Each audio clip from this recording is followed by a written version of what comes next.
Blizzard has announced something big is coming to Diablo as a franchise. Is it finally the updates that we've all been waiting for, like the expanded stash tabs and the new set items? Sound off in the comments if you think they're on their way. Hello YouTube, Liquid Dream here with another episode in my Holy Grail journey.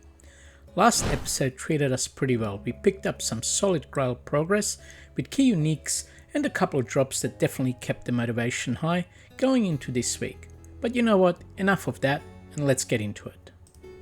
We're kicking things off exactly where we always seem to end up, at Nilatark's temple.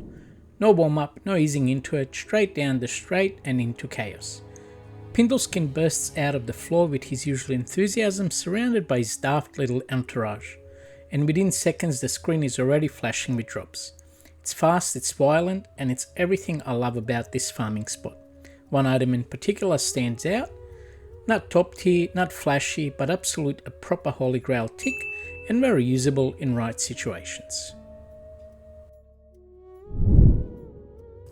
I decided to mix things up and hit a few different terror zones. The dark wood felt like a good place to roll the dice. Three-hit Woodfist isn't exactly known for generosity, but sometimes that's where RNG surprises you. After a short scuffle, he drops something that immediately puts the grin on my face. It's glamorous? No, it's practical. Absolutely. This thing practically screams gold-find Barbarian. I could already hear the coins hitting the stash. Black Marsh has never been my favourite terror zone, so I needed a bit of mental reset. Enter Lower Kurast. Calm, methodical, chest-popping therapy. No pressure. Solid life, a bit of cold resistance, but nothing fancy, but exactly the kind of charm that quietly improves almost every character. Look at that little beauty. Mwah! Chef's kiss right there. Look at that, look at that. Oh yeah, 42 life and cold res. Back to familiar territory once again. Pindle doesn't disappoint with another drop, and at first glance it actually looks promising. Some defensive stats, solid block chance, the kind of shield that would have been amazing once upon a time. Unfortunately, rune words exist and they completely change the game. Still, it's a unique I needed, and that's what matters for the Grail. Once we get into some safety, and I did that as none other than Kirk's Sanctuary. Yeah, see you next life. Well, I've been tripping over Barbarian gear lately, so I figured it was time he earned his keep. Into the tower he goes, slower pace, fewer teleports, or none at this stage, but steady progress.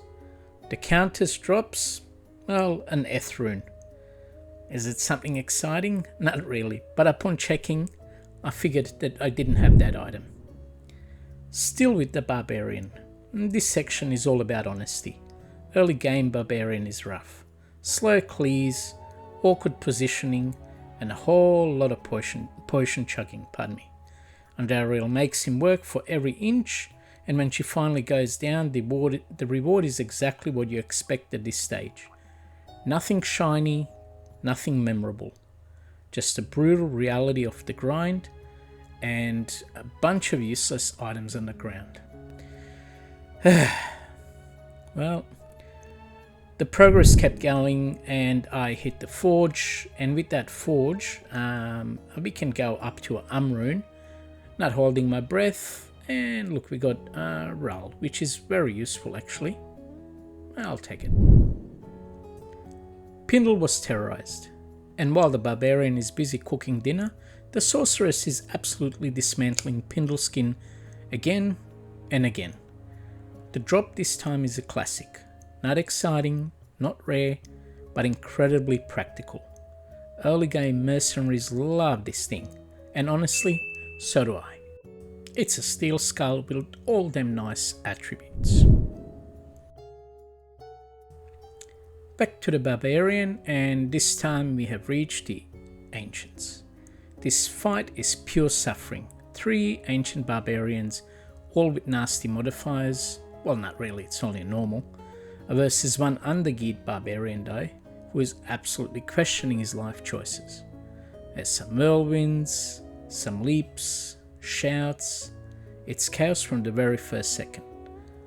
Potions will eventually disappear, repositioning is constant and every mistake feels almost lethal.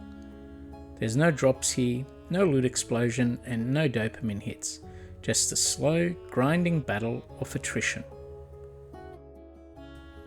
I've seen a lot of people in the past save this in hell when they reach level 98 and then just go and hit the ancients and then gain that level 99 in one battle. I wouldn't say it's cheating, it's definitely not playing the game the way it was intended to, but look, whatever works, works, right? It is pretty bad, the grueling grind from 98 to 99. But look, here, when the final ancient falls, eventually, it's, that level gain and the progress unlocked is quite overwhelming at this stage. With the ancients out of the way, I feel the only right thing is to finish the journey ASAP. The worlds don't keep is messy, slow and dangerous for this setup, but we push through. Baal himself is a long drawn out fight, awkward damage, a lot of repositioning, and only after it's over does the real horror sink in. But then, just, out of curiosity, I had to, check why this fight was actually so hard as it was. And then I suddenly realized that I fought both Baal and the Ancients on player 7 difficulty. Absolute madness. Still, the loot unsurprisingly reflects that mistake. Here's some rapid fire drill runs because that's what it is.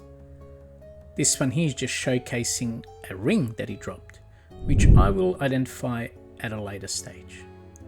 The next one is something that's a lot more, let's say godly in my opinion. I have never found anything like this in my life. It has 45 to life, 10 max damage and 51 attack rating. Man, if that was online, that would sell, right? And Duriel isn't done yet. He tries to fight back with his massive axe, but instead hands it over in ethereal form. Heavy damage, niche use, but undeniably cool. One of those items that just feels good to see drop. That's just humongous.